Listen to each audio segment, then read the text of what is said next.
kaunti ya Nyandarua wanaendelea kuomboleza kifo cha mbunge wao David Njuguna, wakisema alikuwa mchapakazi, mnyenyekevu na mwenye moyo wa kujitolea na aliyebadilisha maisha yao kwa miradi ya maendeleo kwa kipindi cha zaidi ya muongo mmoja ambapo aliwahudumia. Laban Muhinda na taarifa hii kwa kina.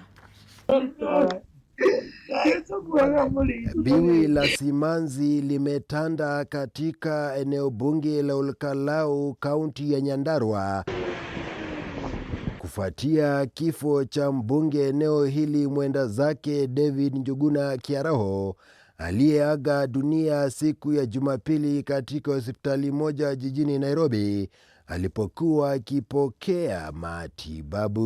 Njuguna Kiaraho alikuwa kila mtu akimtaka anampigia simu, lakini ukimpigia simu hakuwa anajali simu ni ya kina nani au ni ya kina nani. Na ukitaka kujua vile mimi nasema, Njuguna Kiaraho wakati alikuwa anafanya campaign 2013, simu yenye alikuwa anatumia siku hiyo mpaka wakati wa sasa, wakati amefariki au ametuacha, hiyo simu ndio tu alikuwa anatumia. Fanya na yeye kazi, mimi nimeona kuna mtu wa maana na kuna mtu anaconsider wenye wanafanya kazi na wao, kama ni barabara, kama ni stima, kama ni mashule, yeye anakuwa anafanya kazi vile inatakikana. Kulingana na wakazi katika maeneo mbalimbali Olkalau, tangu kuchaguliwa kwake mwaka 2013 kuwa mbunge wa Olkalau, Kiaraho alijulikana kwa juhudi zake za kuimarisha sekta elimu kwa kujenga na kuboresha miundombinu ya shule pamoja na kutoa ufadhili wa masomo kwa wanafunzi wasiojiweza. Na yeye ana ukabila ati wewe unatoka jamii hii ama unatoka hii. Alikuwa ni mtu anasaidia mtu regardless ya kabila.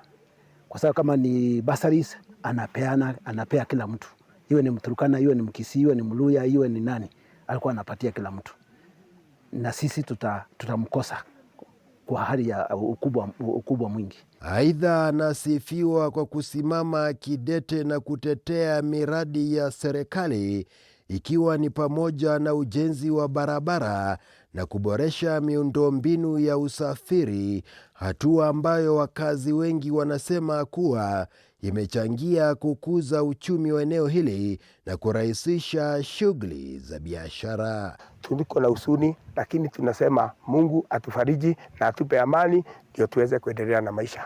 Nikiripotia TV47 ikiwa eneo bunge la Olkalau, kaunti ya Nyandarua, jina langu Laban Muhinda.